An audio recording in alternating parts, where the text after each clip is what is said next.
All right, welcome to the Real Short Box. My name is Jarrett.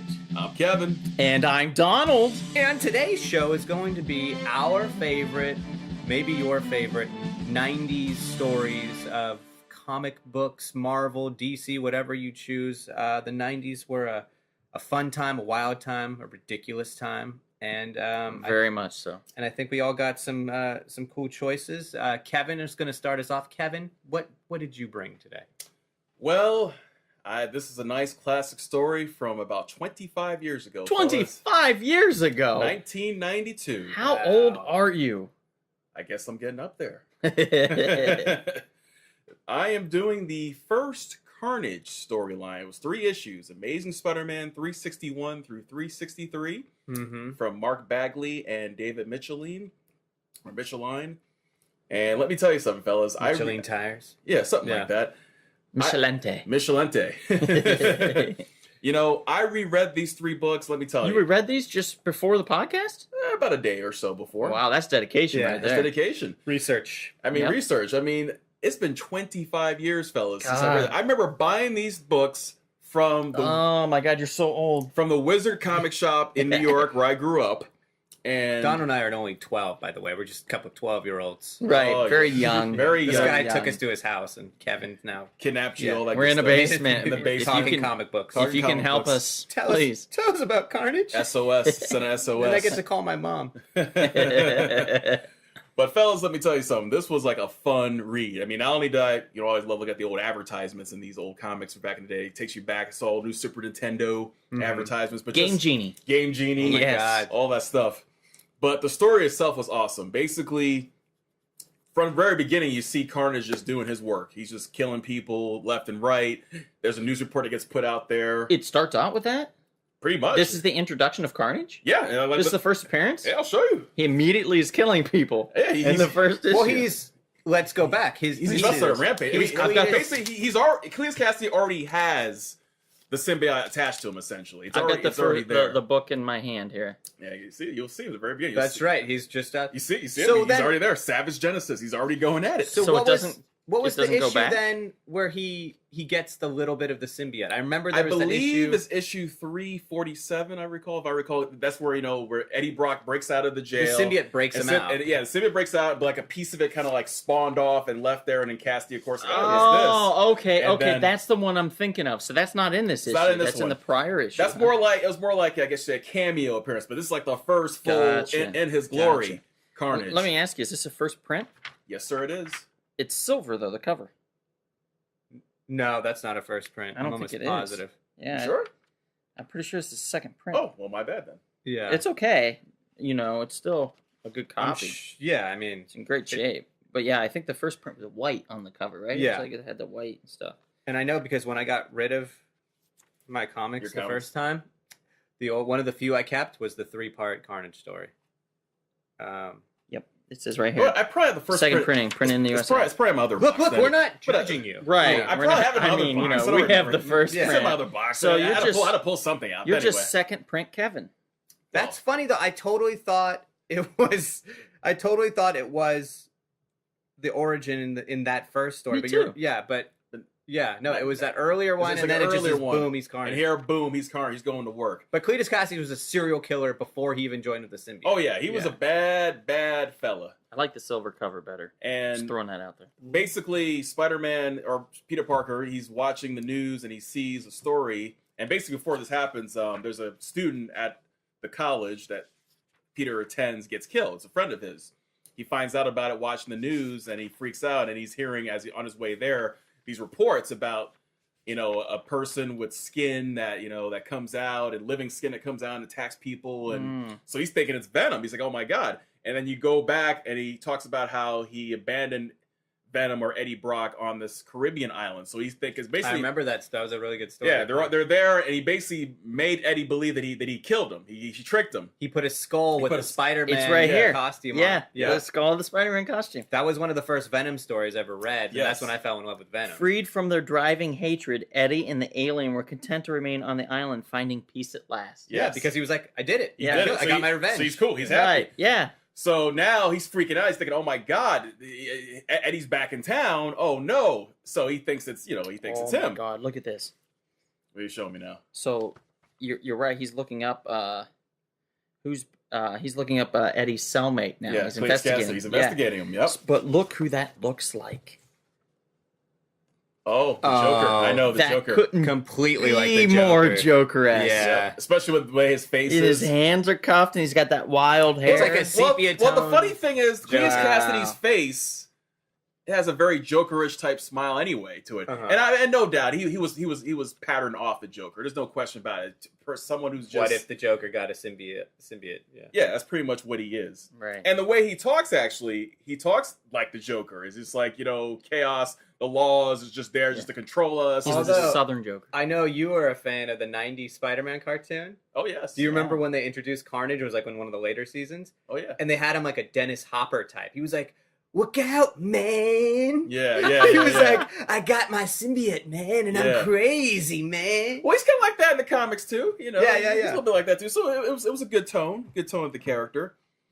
But anyway, getting back to this, he's freaking out. He's thinking, "Oh my God, Venom's back!" And then he goes to this school when he's investigating Cletus Cassidy. He goes to this boys' school where he grew up, Where and Cletus grew up. where Cletus Okay. grew up. Yeah, it's all like dilapidated. Yeah, dilapidated place. I mean, basically, he blew it up. Oh. Crazy guy. And he's sitting there naked with a teddy. with a teddy bear. Teddy bear. Yeah, he found his old teddy bear from childhood. He's like, oh, my It's friend. Binky, by the Yeah, way. Binky. He's talking to it. He says, "You're like the "Hiya, only Binky, you're like the only miss friend I me?" ever had." Yeah. And then all of a sudden, of course, he detects Spider-Man there. And then, of course, it's on. Carnage. Hey, baby, it's Ooh, it's me, that's Carnage. nice. Yeah. I've never. I own this issue, Mhm. but I'm going to be honest. I never opened it up. I Mm. never looked That was because a good story. I just bought it last year, like the first Oh, one of yeah. the first appearance of Carnage. I thought it would be important to have. For some reason, I like first appearances, probably I'm not too into almost them, as yeah. much as Jarrett. But I guess you're not into it anymore, so No, that's no. cool. I'll just take all yours. I like third appearances. I got that actually of Doctor Strange, Really, the third. but it's the origin, Oh, well. Then so I it's thought worth that it. was cool. and I'm sure it's still up there. Yeah, maybe. But in Spider-Man's first confrontation, it doesn't go too well, as I can imagine. He nearly gets killed. You can see a part there where he forms like an axe. And he throws it right at Spider-Man, and Spider-Man dodges just in time. And he realizes this guy Carnage is no joke. So when Carnage throws stuff like that, like an axe, does that's part of his skin, so to speak? Does that come back to him eventually, or it's just gone? No. Just gone. Just gone. As So a he matter can of fact, if you see right replicate there, more. as you see it kind of disintegrate after a Disintegrates. while. Oh, okay. Almost like Spider-Man's webbing in a way, It's just- it'll yeah. eventually wear off. Yeah. But so Spider-Man realizes, oh my God, I'm in trouble. I can't beat this guy, and he talks to Mary Jane. He's like, look, you know what? I don't want to do this. I gotta get Eddie Brock back here. I need his help. I can't beat this guy. I have to go back to now. I'm remembering this. Yeah. I have to go back to the He island. has to go back to Island and I confront have to him. set Venom loose. Yeah, so that's the end That's of the first awesome. issue. And Venom was the first guy that Spider-Man was legitimately He's scared. Scared. He's of. scared of him. Much like how Wolverine had a slight fear of Cyber. Right. Because Right. he was like, oh, it's that old adamantium skin, just for a side note on that. But that was the first issue. And then the second issue in this particular series, I'm This is- excited. this is where they go to the Caribbean island. Yeah. Do you have And- it? You have the issue? Yeah, of course. Cool. And what happens is, Spider-Man's not stupid. He brings Johnny Storm with him. He brings the Human Torch with him along. Right. Because fire, along with sonic sound, They had that sonic gun. the they got sonic from gun Raid, yeah. back in effect Venom, in the symbiote. So they go there, and of course, Eddie's freaking out, This wait, oh my God, he's dead. this issu's in pristine condition. Yes, by it the is. way, I Thank you. must say. Not bad for 25 years. You Huh? took great care of this. Yes, I did. My friend's uncle taught me how to do that. Taught me how to take care of books, make sure you have them all with the backboards and plastics. Good to have an influence from an elder to teach you how to take care of your Absolutely. comics. And interesting enough, this elder was about our current age now, so it was kind of cool having really? someone. That's how I had a lot of my comic stuff was older brother friends, family friends, who Breaking were it down to you. Yeah. Yeah, it's cool you like your comics, but make sure you take care of them. That's yeah. I didn't have that. I And it's had kinda two older smart. sisters that didn't Yeah. give a shit. Yeah, as I said. Like you like I had to paper learn. cuts? You had to learn. I had to learn. Yeah. But yeah, not bad for 25 years. No. But it's cool when they get to the island. As you can see, as you're going through the book, Don, and let the audience know at Mhm. home, you see that things don't go too well when they first confront Eddie. Eddie freaks out. He's like, "Oh He's my!" like, yeah, he's you like, "Oh my ruined God, my piece." yeah, you're in my piece. You're dead. No, you can't be alive. Okay, now we're just gonna finish the job." So he's coming at him. He's smart too in this Yeah. one. Venom uses his suit to basically blast the Human Torch with sand Yep, and knock kind of him out smother his flames, and Yep. then uses his suit again to push him down into the water. water. He's smart. Yep. Yeah. See, this is a Nice. man who has full command of the symbiotic powers. And this is still Michelin, right? Yeah, still Michelin. Yeah. Good writer, by the way. Wrote a Absolutely. lot of Superman comics, too, which I very much enjoyed back in the day. And appreciates that you're more of a DC man. That's no doubt about it. Mhm. But they get there, and Spider-Man's trying. Peter's like, look, can we just talk for a moment? You know, and obviously Venom isn't listening at first. Right. And basically they have to finally use another sonic gun from the Fantastic Car to put him down. And then finally he's like, look, you just listen to me. Can we just talk? He's like, all right, what you got to say? Look, part of your symbiote broke off and it got to Cletus Cassidy. And he's like, oh, you know, that guy's a sociopath. Like, yeah, he's killing people. It's, Innocents yeah, are dying. innocence. Yeah. And now this is the part of the interesting moral fiber that Eddie has. He had this weird twisted. This was the crossover into the anti-hero. Yeah, the anti-hero. Mhm. Where he doesn't like innocent people being killed. Like, he just kills Unless people. it's Peter Parker. Unless Well, I Peter guess he's not Parker. innocent to him. Yeah, Peter Parker are just people who deserve, quote unquote, to die. Yeah. So when he hears this, like, okay, I'll go with you, but you know, you must promise me that when this is over, you let me go. You must free me. You can't let me go back to jail, whatever the case may be. So like, all right, no problem. So of course, Cletus is doing his thing, killing more people. They finally confront him, and at first, Carnage makes a deal with Venom. He's like, hey, why don't we team up together and kill Spider-Man, tear him apart? Wasn't he also like, hey, Dad? It's almost like you're my Yeah, dad. yeah. When he right? meets him, he's like, hey, Dad, in a joking way. Because Yeah. basically the symbiote talking to the older Yep. symbiote. Well, Dad. Yeah, well, Dad. And so he says, you know what? No, I'm not doing that. I'm putting you down. So Spider-Man and Venom attack him, and then they both find out that even with Venom, it still doesn't matter. Carnage is stronger than both of them combined. How did they justify that? I don't know if was it just because it was being run by a complete psychopath? Or Yes, was it like, yes, that's basically how they just kind of said like his crazy mental makeup makes the symbiote stronger. It's just because it That showed him makes holding sense. a helicopter, so he was super strong. yeah. I always thought it was cool. Yeah, he made like knives. And in fact, and you can see that panel right Oh there. my He God. knocks both of Knocks them. both of them down, and then he grabs a little baby. Oh yeah, this part is evil. Carnage is so insane and so just not even amoral, just immoral. He actually tosses a infant child out a window, And, and they have the voice bubble of the baby going, "What?" yeah. So Spider-Man and Venom, they're freaking out like, oh my god, we got to save the baby. So they both save the baby, and in Venom you see him playing with a little baby too. The little Evil Venom holding a baby. the baby likes him too. Baby likes him. So now, Venom understands, okay, this is some serious business right here. We got to do something. We can't have this kind of destruction happen. So basically, the one problem they discovered was that Venom, just much like how Spider-Man can't detect if Venom's around, Venom has the same problem. He can't detect if Carnage is around. Right. So they're talking about, oh, what do we do? So they would listen to things that Cletus would say, and then try to figure out, okay, where he's going to go next. So he mentioned something about, I need an audience. I need to go after. By the way, he hates the press. He hates the media. Because they made him look like a psychopath. Right. Even though he did that all his own. guess where he goes? I'm guessing there's a cigar involved. Yes, he goes to kidnap J. Jonah Jameson. Yeah.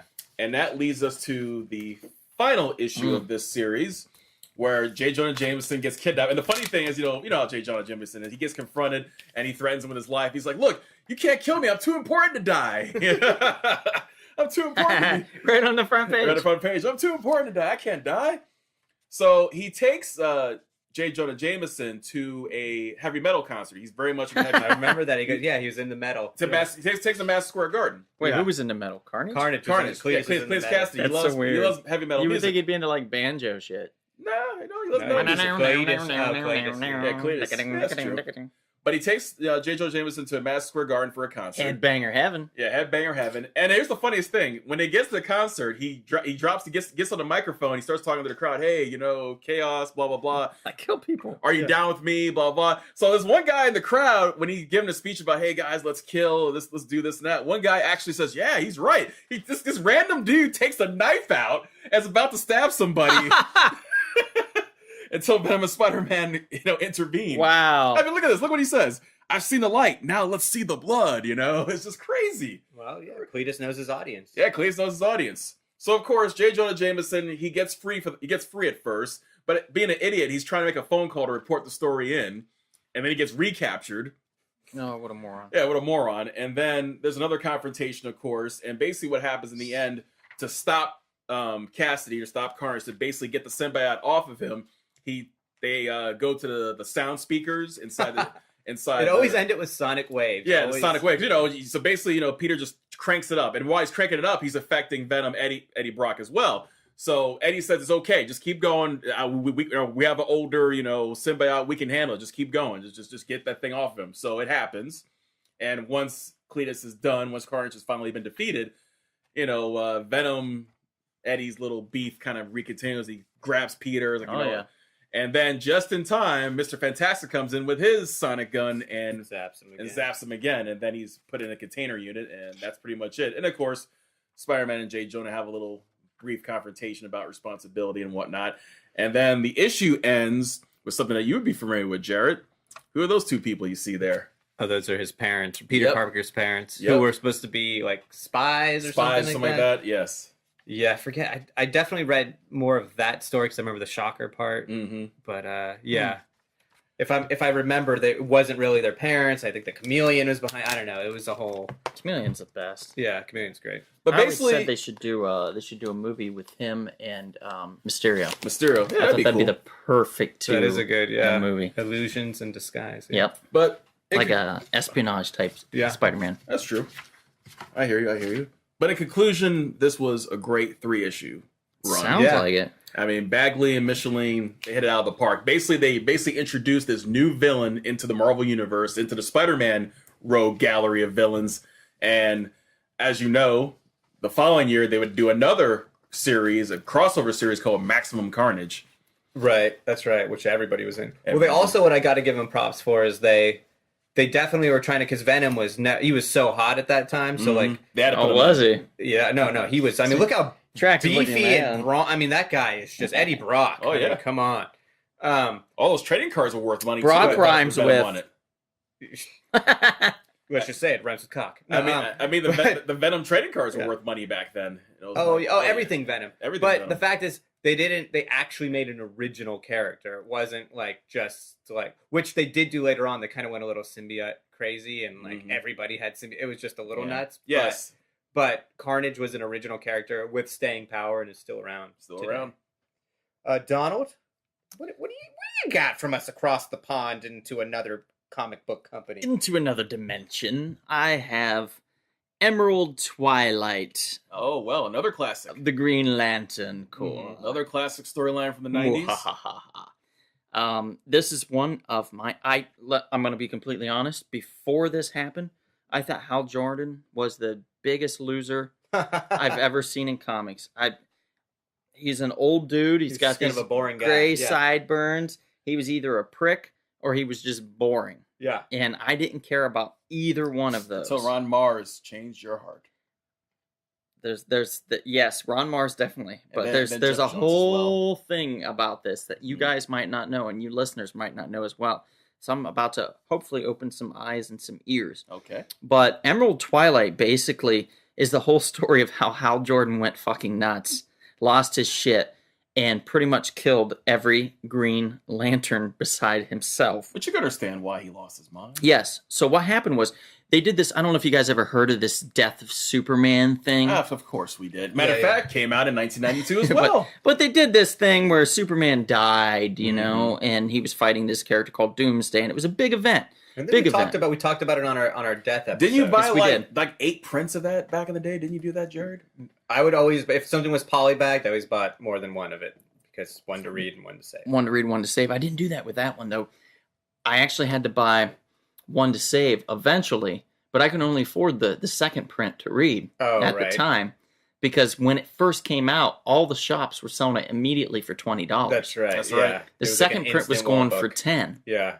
and I was like, shit. This was the black polybag. Right, and I, you know, I usually could like puppy dog my dad and be like, "Man, I need that so bad." And he'd be like, "All right," but when there was a second print available, Right. all bets were off. So there's Yeah. another print, but it's not that there's another print. Well, Yeah. in the 90s, they were going crazy with those prints, were they? Right, and and this is the amazing thing: they sold the first and second print on the same day. Really? Really? Yeah, same day. You could get the first print, and if you didn't want to buy the first print, you could buy the second print. It's not like they had one bagged and one unbagged. They had a first print and they had a second print, That's crazy. Yeah. which was really weird. because usually it's like sell out, make another. Yeah, So, it could have been different in like bigger cities or something. But in my small town where I lived in bumfucked Ohio, it was first and second were available same day. So it was really kind of interesting how that happened. But anyway, this whole thing happened where Superman died. And then what happened was these new Supermen started to appear. You had Superboy, Mhm. which ended up being a clone of Superman and Lex Luthor. Connor Kent. Right, Connor Kent, who became his own man Mhm. eventually, which is Yeah. great. I'm really glad they developed that character. Eradicator. Another one was the Eradicator, who was the purifier of Kryptonian, and of the planet Krypton. And he tried to take over the mantle and actually almost pretty much believed he was Superman at the time. There was the Hank Henshaw. cyborg Superman, which is Hank Henshaw, who everyone kind of thought was Superman because he acted the most like Superman. They thought like he died and came back like half human, half Right, cyborg. yeah. And then there was Steel, Still. who was obviously, they even explained it was a guy that was injured during a construction thing, and Superman saved him a long time ago. So he picked up this suit, he created it himself. Like John Henry. I think. Right, Oh, John it's Henry completely Irons. modeled up. I think his name was John Henry. Yeah, Wasn't it? Yeah. yes. And he came and took over the mantle to kind of fight in Superman's honor. So there was those characters. Well, what we find out eventually is the cyborg Superman, the one we all thought was the savior and the real Superman, was not. He was actually Hank Henshaw, a really bad dude. He teamed up with a planetary extraterrestrial dictator named Mongol. Who War World. Yes. Mhm. He basically wanted to turn the planet Earth into War World. Which is like his like epic gladiator matches, right? Right. He wanted to do gladiator. He just wanted to fly around. He wanted to plant like engines and turbines And the poles of the earth or something like that. right into Earth in order to like fly around space and destroying other planets and like capturing people and putting them in gladiatorial matches so they could fight each other. Which It's is good really to have strange. a vision. So he did that. Well, he didn't do that, but what he did with Cyborg Superman was completely eradicated Coast City, Hal Jordan's home city, Mm-hmm. which is basically, I think, kind of like San Diego. Or San Francisco, San Diego. Yeah, something one of like those areas here on the West Coast. Which obviously I'm sure a lot of our listeners know, but yeah, DC, Marvel was all like New York, real that. cities. Yeah, real cities. DC was like each hero had their own kind of Keystone City. amalgam city. Yeah, Totally comic book created. Metropolis, Gotham. Central City, Gotham, yeah, all these places. So he obliterated Coast City, pretty much killing everyone Hal Jordan knew and loved. Almost everybody. Why was it? Because I always remember that because I started reading the Emerald Twilight and I was like, why did he go crazy? I found out why did they? Was it just random? They targeted that city, like. I think it was kind of random. Yeah. Yeah. I mean, I don't remember anything that was specific to that city except for the Clever the- plot device, though. the to location. advance the story. Yeah. Because the I just remember location going of like it. a Superman villain destroying Green Lantern City was super fucked, like because it was Right. just like, damn, dude. right. Yeah, Yeah. there had to be some cross thought here. They Right. had to say, okay, well, we're going to borrow Cyborg and we're going to have him work with Mongol and Right. and set Superman's these dudes. events Yeah, up. I was like, okay, we're cool with that. But that's like issue 46 of this series. 40, and that's before Emerald Twilight. Let me be clear. Mhm. Issue 47 has a Green Lantern, Green Arrow team up, which is just a completely different mission, and it really doesn't mention a whole lot about Coast City. But Green Lantern and Green Arrow kind of, this is their last working together type situation where they're on the same side. Right. In other words, issue 48 is where the shit hits the fan. Mhm. He gets to Coast City.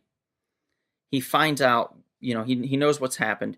He's clutching the remains of a doll. It's the only physical evidence of 7 million people who once lived there. Wow. They literally annihilated 7 million people. Of your city that you're kind of sworn to protect. Right. Yeah, that'll do it. That'll break a man's. Yeah. So break a man's heart what he does, as okay, well. he hasn't lost it quite yet. So he gets in a moment of pure anguish. He's very upset. So he uses his power ring to recreate Coast City. Wow. Okay. Yeah. A lot of this is coming back. This to is me. the strength of his will. This is how strong Hal Jordan is. He uses it to recreate Coast City. And if they had shown these kind of things in the comic book prior, I might have been interested. Right. But it did not get to that point until Ron Mars took the helm. Of course, with the assistance of some great editors, which we'll get into here shortly. Mm-hmm. But it wasn't until then that I was like, wow, he has the power to recreate Coast City. So what happens was his ring's energy gets shut down, Right. and the city disappears. And one of the Guardians of the Universe contacts him via a holographic projection and tells him that he's in violation of a principal rule of one of the Green Lantern Corps' principal rules, and it forbids lanterns from using their rings for personal gain. Right. Right. So Hal's enraged. He's like, everything I've done for you, everything I've ever done for the Guardians, and you can give me the power. I can bring everyone back to life. I can fix it. Yeah. And you refuse me? Right. You refuse me after everything I've done? Right. Do you know who I am? He's like that guy. Right. So he Do you know who my loses- father funny. is? It's understandable. Actually, Right. it's understandable. It's kind of like you worked at a company for like 30 years. Right. Yeah. They built this up perfectly. Yeah. This is very good build up. So it's really well done in that manner. So basically what he decides to do is that he decides that they tell him that he can't use his ring anymore. So what he does is he siphons off the energy from the projection itself and uses that to recharge his ring and makes his way to the planet Oa. And what he intends to do... Just the home of the battery. And the Guardians and yeah. everything. And what he intends to do is to bleed off all the energy from the main battery permanently to recreate Coast City. Oh, wow. Yeah, so this gets crazy. So that's issue 48. Issue 49 We're is getting serious now. bloodbath, ladies and serious. gentlemen. A bloodbath. And the getting cover serious. is beautiful. It is the most beautiful cover I have seen in all of my life. When a superhero goes bad. It is drawn in such a way, and Daryl Banks, to his credit, is Daryl, if you were here, I'd give you a big hug, because this issue shows the immense craziness in Yeah. Hal's You face, see the emotion. yet shows such a historic piece. It's almost drawn Uh-huh. Kirby-esque in a way. Yeah, with the way the it Kirby looks. bubbles and all that stuff. Yeah, like energy that's right. bubbles. It's beautifully rendered. It's just a beautiful cover. It's drawing. If you saw this on the shelf, you'd be immediately drawn to it. You grab it right He's away. all in green with different parts lighter and darker All around the his rings. eyes, and he's got rings all over his hands, and on some of his hands, on 4 of his fingers, he has 2 rings because he doesn't have any on his thumbs. He went straight Liberace. Right. But the thing, now that I'm thinking about this too, this was the first time, if I recall, that a hero became the villain. Like a hero, because I mean, He snapped. Hal Jordan was like a staple hero of the Justice League, of The Green quintessential. Lantern, Yeah. for years. So this was a pretty bold thing to do, to be like, hey, we're going to make our hero You're gonna snap turn back. and a murderer, you know? Yeah. It was insane. It was a shocker back then. Yeah. People lost their minds on this, by the way. Hal Jordan fans lost their minds. Yep. But so in this issue, it is a slaughter. Basically, I'm going to break this down. Jordan kills Han, which is this red dude with horns, this big, huge lantern, kills him, and the woman of Jay Delara, I believe is how you pronounce her name. I'm not quite sure. It's this purple lady with a green mask. Pretty cool. But what he does is he kind of beats the hell out of them and just takes their rings. And then what he goes on to do, he's starting to make his way to Oa. And Tomar 2, who is a big ally of Hal Right. Jordan. They've been friends for many, many years. Try to stop him. He throws out a parasite from his home world, which is used to subdue and constrict Hal. Right. And he says it's unbreakable. Well, things that are unbreakable to most normal humans are not unbreakable to Hal Jordan. So Right. Hal Jordan uses his mere strength to cut and blast this parasite away. And what it does is it knocks Tomar 2 out completely. And like he comes to just as Hal's about ready to deliver the killing blow. But then a new lantern comes into play called Jack T. Chance. Jack T. Chan. And he's like the blue guy gardener. He's Oh, like, hey, I'm Jack T. Chance. And he appears and he punches Hal and he goes to use a gun to blast him. And Hal, just like with the most villainous thing you could think of, says, you're going to use a gun on me? A gun? You haven't been a Green Lantern very long, have you? Mm. and he just blasts the shit out of him, and all you see him is like floating in space with blood dripping from his lip and his dice and bullets. Jesus. And he then goes and he takes his ring from Tomar 2 and from Jack, and from there he takes Creon of Tebus, who was a brilliant tactician, kills him, takes his ring. Hanu, this rock lord kind of guy, kills him, takes his ring. Graf Torin, kills him, this little orange dude with a French mustache. That's the only way I can explain it. And so he kills these 3 other dudes, and then he gets to Boudica. And I think I'm pronouncing it right. I apologize if I'm butchering it. But Boudica, Boudica, yeah. Boudica, is one of Hal's close friends. They fought many battles together, and she's fighting like hell. She's a tough mother. And she tells him that I'm a warrior. This ring is my weapon. I've earned it. It's as much a part of me as my hand. You're never going to get it, Hal Jordan. And he says, yeah, I kind of thought so. And he cuts off her hand. Yeah, it's pretty brutal. He cuts off her hand, takes the ring off, and tosses her hand. Jesus. And just leaves her floating in space to die as well. So that's the basics. Then he lands on Oa, and he's ready to get that power battery. He wants that power. And he's got like a fistful of rings right now. Fistful of rings. And who's there to stand and oppose him? Good old Kilowog. None other than Kilowog. And Kilowog and him get into the biggest battle ever. It lasts like 5 or well, maybe 2 or 3 pages. Because Kilowog is the guy who trained Green Lantern. He did, right? yeah, he trained Green Lantern. Drill Sergeant. Yeah. So through mere will, Hal knocks down Kilowog and knocks him unconscious. Doesn't kill him. Right. This is the first one he just knocks unconscious. Right. And he takes his ring. Okay. Or actually, no, I don't even think he does take his ring at this point. I think he just walks away. Or maybe he does take his ring. They don't really show it, to be honest. But then the last couple pages, the Guardians are realizing, oh my God, we're in trouble. So Hal shows up. He's like, I want that battery. And they go, well, you've just left us no other alternative.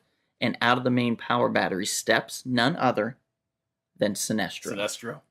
And Sinestro is like, I'm ready for this. And Hal's like, no. Not only that, Sinestro's got a Green Lantern ring instead of his yellow, the ring of Cord, right? Yep. Yes. He's got a green ring and he's ready to do battle. So Now we get to the that main is event. part 2. So part 3 of Emerald Twilight is the main bout. Mhm. Yeah. In this corner, Hal Jordan with 15 goddamn rings. And this is Green Lantern 50, which is a very awesome 90s cover. I think it was Right. Glow in the Dark, too. Glow wasn't in the it? dark. Yeah, Yep. Everything 90s, gimmick. Fucking loved it. And a pivotal issue because an introduction of a certain character, but we'll get to Yep. that. Yeah. Yeah, so basically, this issue is almost completely Hal versus Sinestro, as it should be. Yeah. As That's it's- how you write a battle. Like, just Right, make it the hasn't whole been issue, forever. right? So they're fighting, they're blasting each other. Hal's like, I don't need all these crutches. He throws all the rings off and just leaves his one. Bring the And he's pain. like, let's go, Sinestro. Because Sinestro basically just says, oh, I see why you're going to win. You have all these rings, And he's like, I don't Twisting his need this mustache. shit. Yeah. So they start fighting. And they fight. And they fight. One knocks the other down. One knocks the other down. Again and again and again. Guns blazing, everything. And then they both use a powerful blast that's so strong it knocks each of them down. It awakens back up with Sinestro coming up onto Hal Jordan, getting him in a headlock. Hal counters, It's punches really him in the face. fisticuffs now. It's just fucking Yeah, they're just brawl, like an punching each ugly other. fight. Yeah. Bloody lips and Doomsday faces, Superman-ish. swollen eyes. Yeah. And they're knocking each other down. And Hal's finally got Sinestro on the ropes. And Sinestro says, we're finished, all right. Both of us finished. And Hal says, what are you talking about? I finally beat you. I won. And then Sinestro says, did you, Jordan? Look at yourself and answer me. And Hal says, I should have done this a long time ago. Damn you. And then Sinestro says, you probably should have. Crack. Hal Jordan breaks Sinestro's neck. He gets him in a headlock from behind and literally breaks his fucking neck. In the MMA world, we call it a rear naked choke, but he straight up snaps his neck. And then Hal walks away and goes right up to the power battery. And he says, power is mine for the taking. Mine. So I can make everything right again. And this giant hand touches him on the back and says, no. And who is it? But none other than Kilowog. Back at it. And they don't show him in this with his ring. So it looks like Kilowog's just going to use his brute strength to try and take Hal down. Mm-hmm. So they're fighting and Brave. fighting and fighting. Which is working. Brave. Yeah, Kilowog's taking him to the ropes, Gut basically. punch. And then But what happens is Hal has to cheat. So Kilowog goes to punch him. Hal stops it with his ring power, by the way, and then uses his ring to completely incinerate Kilowog, leaving just his charred bone skeletal remains. ribs, everything are seen. Like he's just done. So as we can see, this isn't for the kiddies. No. This is not. He And at the takes off time, his it was ring. like so for keeps too. Mhm. You know, obviously, like it's comic books. Right, no everybody one comes knew. back. Yeah, Right, no one knew. So when I saw this, and this is some of the best storytelling to me, is a man on the ropes with nothing to lose, Mm-hmm. And that's the or- most dangerous man, by the way. or in this case, a crazy ass man Mm. on the run with nothing to lose, Mhm. which is One even of the most powerful scarier. weapons in Yeah. the He's galaxy. a dangerous person. So the Guardians try to convince him. Hal Jordan throws his ring down. I don't deserve it. He starts to cry, and then he's like, "I can't. I have to do this." He flies into the power battery, the source of all the Green Lantern's power, and basically, as he's gaining the power, the Guardians are saying, "Ganthet, who's one of the little blue Guardians, they're like, you're our only hope. We're going to send you somewhere. We have to save you, and then we need you to go save the Green Lanterns. You have to help us. You have to help humanity." Emergency plan. So as the power battery destroys, and they all use their shielding to save Ganthet. Basically, Hal Jordan appears, but he doesn't appear as Hal Jordan any longer. He appears as another character, Parallax. Right. So basically, then he's got this armor on him and this really cool suit and stuff. And he just is the green energy. Right, and he flies off. He's going to go back home. So then Ganthet comes out of this pile of skeletal remains of Guardians. He finds one ring in the dirt, and basically, or like a little piece of the power battery, and uses it to create a ring. One last ring. Yeah. Yeah. And he uses that to create the ring, and then he flies back to Earth, and he lets the ring lead him to one person that's deserving, and that person is none other than Kyle Rayner, There we go. our new Green Lantern, who appears on the last page, and he says, "Oh man, I think my life just got a lot more complicated," and indeed it did, And because indeed it it did, led yeah. to so many things. Mm-hmm. Now, there's a caveat to this story.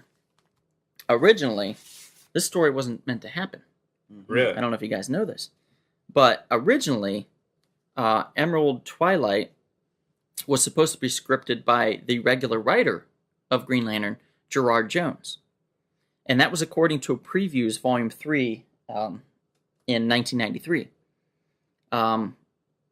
What was supposed to happen was it was supposed to involve two sets of extraterrestrial Ultras known as the Guardians. So two sets of Guardians, another whole set of Guardians appear, and they say, "We're the Guardians," which just might be where Jeff Johns got his idea Right. Right. when he wrote, these other Guardians that appeared at some point. Right. That these Guardians, and they were saying they were the real Guardians, and the other Guardians were like, "No, we're the real Guardians." And Hal Jordan was kind of stuck in the middle, and he had to decide which one was the real one. And then this huge battle took place between the Guardians, and then all the superheroes had to come in and help and stuff. That was the original idea. But DC editorial did not think this was interesting enough to draw new readers in. Right. And by all means, after reading about that, I agree. Makes sense. Yeah, that Makes sense. sounds I so agree. boring compared to what This we one, just heard. this one has more emotional resonance because, as we talked about earlier, when you have a hero like Hal Jordan, who's been, such a quintessential hero, to him to snap and just Mhm. basically go Mm-hmm. rogue and just commit acts of evil. Acts of total evil. Yes. Mhm. So That's shocking. my hat's off to Paul Levitz, Dennis Take that O'Neill, risk. Take that risk. Archie Goodwin, Mike Carlin, and the Green Lantern editor at the time was Kevin Dooley. My hat's off to you guys Taking a that, risk. for plotting. They actually sat down and they plotted Emerald Twilight. They set up the whole idea. Yeah, well, obviously that was yeah. And then they said, "Well, who can we get to write it?" And then they hired Ron Mars. Oh, that's awesome. So this wasn't Ron Mars technically his baby, but this is what defined him. Now, why did Right. why did Because you he wrote it like a crazy son of a bitch. Ron Mars, I love you for this. Yeah. This is one of the best 90s comics I've ever read. And in fact, I still read Green Lantern Top to 10. this day top 10 for sure. Mhm. because of it. yeah. Now, how come Gerard wasn't allowed to write the story? What was going on there?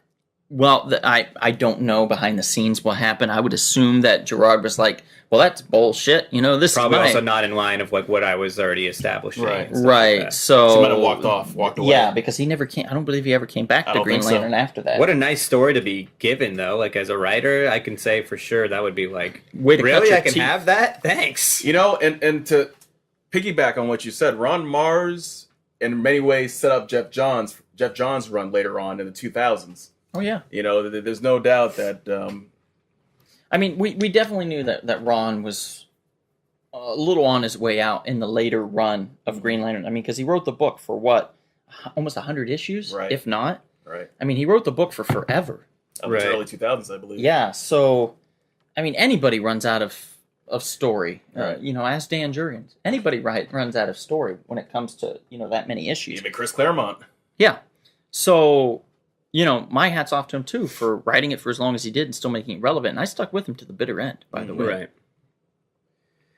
Well, we come to me. To you, sir. To my one of my favorite 90s tales, and it's so funny because all the things we chose were such, like iconic. I said, They're iconic stories from the 90s. and I will say it, the 90s was all about gimmicks. Polybagging was a big thing. Holograms were a big thing. Absolutely. Whatever you could make your issue pop or whatever was a big thing. And my story is the Fatal Attraction story that ran through all the X titles, all the mutant titles. 1993. 1993. It was essentially it was a bunch of stories that were kind of culminating in all the mutant books. Pretty much what it all revolved around was the return of Magneto. Mm-hmm. Magneto was allegedly killed by Fabian Cortez in what we learned was part of this battle, this group called the Upstarts. That was on Asteroid M, if I recall. Yeah, who are these group of like kind of rich mutants trying to kill. They're kind of like second generation Hellfire Club. They had a contest of who could kill the most important mutants and get the most points. And Jesus. Oh, it was a great story. I'll do that one for another time. The Upstarts were great, and I wish they would have used them more and kept it going. But Fabian Cortez was part of one of my favorite teams because I always like the darker versions of characters. They created this dark version of the X-Men called the Acolytes. That's right. So instead of everybody being like sycophants to Professor X, like the X-Men, they were sycophants to Magneto. Mm-hmm. And they're first introduced with Fabian Cortez and a couple others. There was Chrome and Delgado and some other ones. And they were these mutants that were like, we want to bow to you, Magneto. We want to do what you say. We think what your vision is right. And he was like, sure, come on in. Little did Magneto know that, and the other acolytes didn't know that Fabian Cortez was part of this Upstarts group, and he arranged it so pretty much Magneto gets killed. Cortez takes over the acolytes, and this story kind of the impetus of it started in X-Men 300, which was this awesome John Romita Jr. hologram cover. Oh yeah. With the X-Men going to I think Scotland, and because Moira McTaggart was kidnapped by the acolytes. McTaggart. Yeah, because they think that because Cortez is stringing all the acolytes along saying like they killed the flat scans, which is what they called humans killed our savior, even though he did it. And Fatal Attraction starts in one of my favorite, honestly, it's one of my favorite single issues, period. It's X Factor 92. And this was my favorite team of X Factor. It was that was an awesome team. Peter David writing it, Mike, I think Mignola was doing the art for a little bit. It was Havoc, Wolvesbane, Polaris, Madrox, Multiple Man, Strong Guy, Oh yeah. Quicksilver. It's such a cool team. Awesome team. And in this story, it starts right out with Fabian Cortez, so messed up, sending the acolytes, this group of like dark X-Men, dark mutants, to a fucking hospital to just slaughter humans because they're the weakest, right? Not only are they humans, but they're sick. Yeah. So they literally just go there and start murdering them. There's these there's this twins called the Kleinstock brothers. They have this like kind of energy shooting power, but they also could merge together. There's this guy named Senyaka who had this electric whip, and he could like siphon off energy. He wraps it around, like they literally go to what is it, an IV thing, and like charge it up and just blow it up while the person's like dying. Senyaka takes a nurse and just like wraps his like energy tentacle around it. This guy, oh God, what was his name? Spore. He's kind of like this like wolf-like character. Just puts his arm through a nurse. It's just some of the like most brutal violence, and that's how the issue opens up. And it goes into Fabian Cortez. Like you find out that Fabian Cortez planned this whole thing. Also, by this point, Magneto has not returned. He's been threatening to return, but I think we saw like him rise up from in like a back issue, like rise up, like we knew he was back. So Fabian Cortez has no idea what's going on. A character came back from the dead. I know, isn't that weird? Unheard of. I think they actually kept him dead for a second. This issue also introduces a character that's still around today, Exodus. Oh yes, Exodus, I always think is a character who he never got enough. Paris to Bennett, if I recall. Paris to Bennett, Black Knight, Knight. Their origins are intertwined. Yep, from the Crusades. Yeah, and actually, we find out Apocalypse gave him his power later Yep. on. Exodus is this immortal, super Omega level psionic mutant, can rival that of Professor X. And what we find out, what weird, like way later, is that Magneto awoke him, Right. and he's like indebted to Magneto. So he's Magneto's second in command, and he's an Omega level mutant.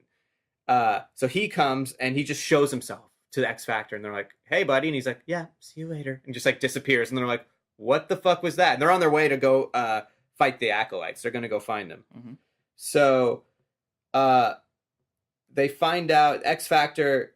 They're the government team. They find out where the Acolytes are, and they have this awesome battle. And they have Random. I don't know if another '90s character. Oh yeah. The guy who could like morph into guns and stuff like that. His hands morphed into guns. Right. So we have this epic battle between the Acolytes and X Factor, and X Factor pretty much holding their own. And there's one of my favorite parts is there was this one Acolyte named Seamus Mellencamp. You don't get any more like Scottisher than that. And he's this just giant lizard guy. And he starts attacking Madrox, the Multiple Man. And now Madrox was always the kind of jokey, snarky guy, just having a good time. He was never takes anything serious.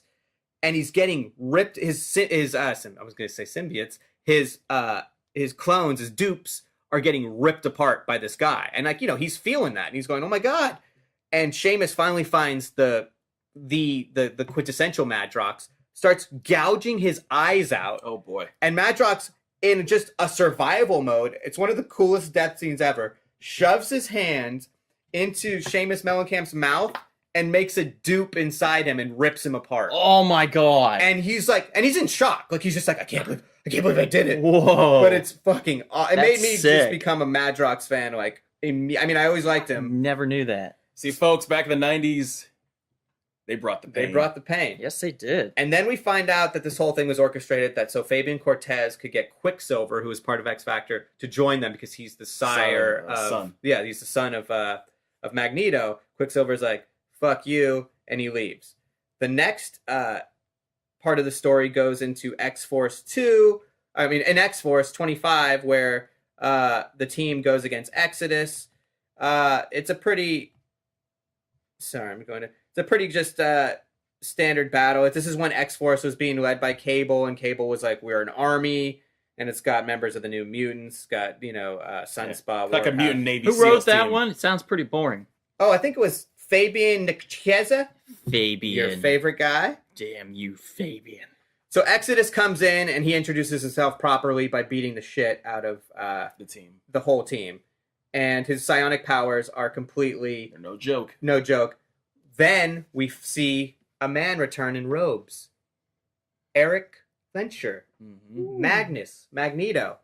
First he comes and this is one way they started showing Magneto with all the powers we were talking about in a previous Superhero Smackdown. Yes. Mhm. He can affect the iron in people's bloods. Rusty and Skids, who were two members of X-Terminators, and then they became members of the New Mutants, they were brainwashed by the MLF, the Mutant Liberation Front, Stripes people. Led by Stripe, yeah. Yeah. He just touches their heads and fixes the blood in them and fixes all the brainwashing, and they immediately are like, you're our savior. They join him. So he's got Rusty, Skids, he's got Exodus, and he's just like, why don't you guys join me? Because if you think about it, X-Force at that time was kind of up Magneto's alley. They were like, protect mutants at all costs, attack first, the closed fist, then the open hand. Mm-hmm. So Magneto's like, join me, I'm back. And Cable is like, we're not joining you, we're not doing this at all. They fight with Exodus. They pretty much just escape Asteroid M. They're on Asteroid M, by the way. Like Magneto officially reappears in his costume for the first time since his death. Looks like a badass. Yeah, Too. and a badass. And Cable is like, "You're not taking my kids. I'm gonna fight you." Magneto. What is this? Yeah, Fraternity thing yeah. or something? Magneto. I don't know if you know, but Cable is kind of like a half cyborg. He's got a lot of metal parts. It's an organic virus. That's Yeah. right. So Magneto can kind of exploit those things, and he just completely rips, Wow. literally rips half of Cable's body off. My God. Look at that. He's just like bleeding out like oil and blood, So and he's just a And mess. by the way, He's dead. that foreshadows something else that's going to happen. Exactly. I forget. In fact, yeah, reading this, I forget all the stuff that happens. Cable just survives by body sliding, which was his way of teleporting out of there. He gets out of there. He's done. He leaves. Then this leads us to a very big issue, X-Men 304.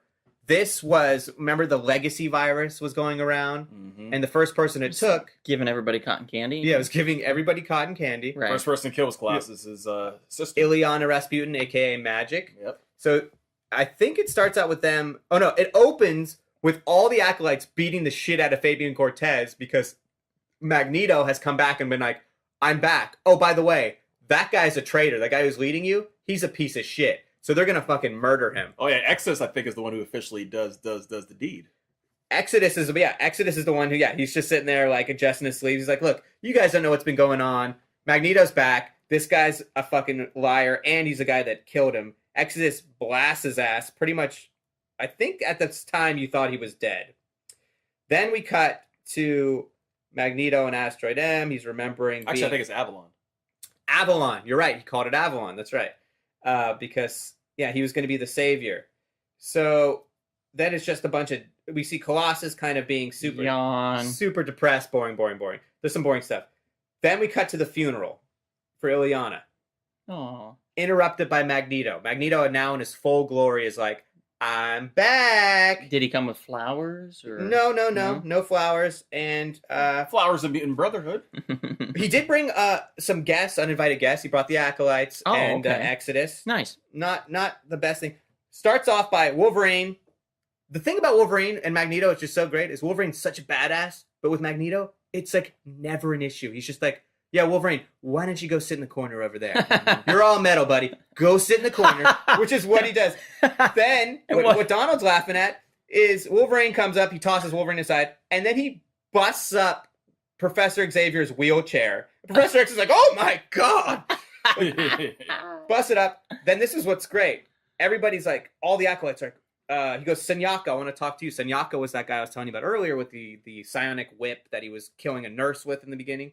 He's like, Senyaka, you've served me well. Like, you really did embody everything you did. Like, but you embodied everything I'm preaching, like, protect the mutants, fuck the humans, but you did it without me telling you to do it. So I'm going to have to kill you. So he wraps him up in his own coils and kills him. What? Although, spoiler, Senyaka comes back. Even a guy named Senyaka doesn't die in Marvel. So he kills him, then he goes on preaching like, X-Men, you should join me. And while he's giving his speech, they're all secretly powering up Bishop. Because Bishop, if you don't know, can absorb energy and then redirect it. Mm-hmm. So Storm's charging him up, Jubilee, they're all just charging him up. And all of a sudden they're like, Bishop, do your thing. And he goes up to Magneto and starts just blasting all that energy at him. And look, they're like, everybody's just giving him like a group hug and just giving Bishop all this energy. He's going toe to toe. Rogue tries to steal his power, and he's like, yeah, I've got actually too much power for you to steal. Takes her out. Tosses her. Into Gambit. Yeah. Tosses her into Gambit. Takes like the metal from the fence of the mansion. Starts just tossing that at people. Bishop's like, oh yeah. Starts blasting him. Sunspot's blasting him. Gambit's blasting him. Iceman's blasting him. Everyone's bringing it.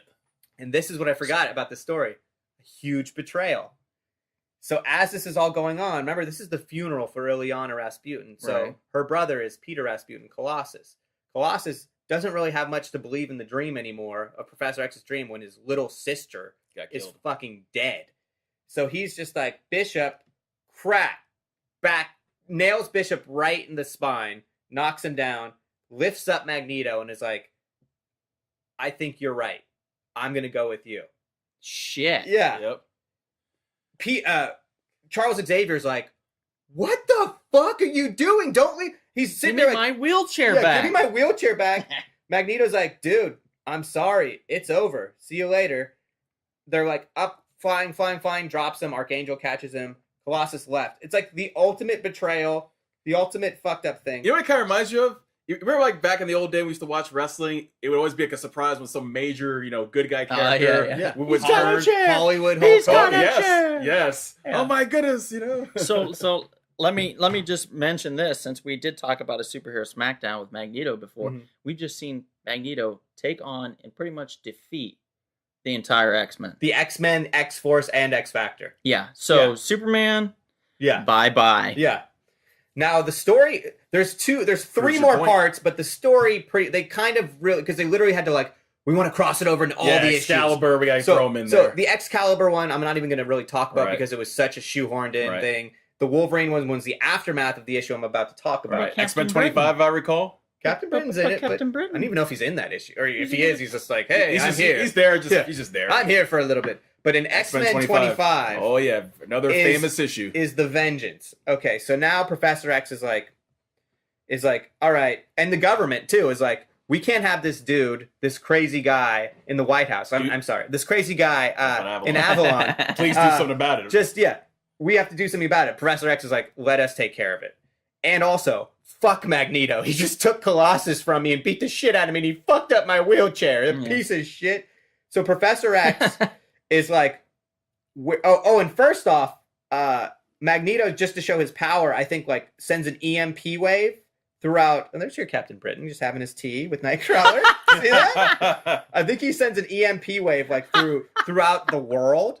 This is another thing showing his power, just being Yeah. like, I could just knock out all the power. I don't think Yeah. we mentioned that. Yeah. Did we? The He electric could like magnetic basically, kill everything for like knowledge and stuff. They want to let's look up his powers on the internet. No. Yep. And then Professor X, a Or salty, special suit. that's right, a salty Charles Xavier gets a special suit that allows him to walk with the use of obviously his mental powers as well. And he's like, I'm getting a strike team together to go fuck up Magneto. Like Yeah, we're he's taking, pissed. not only X that, is like we're pissed. taking Magneto out. He destroyed my wheelchair. Yeah, and they're like, Grandpa Xavier is Yeah, and- angry. and they're like, Professor, like, what are you doing?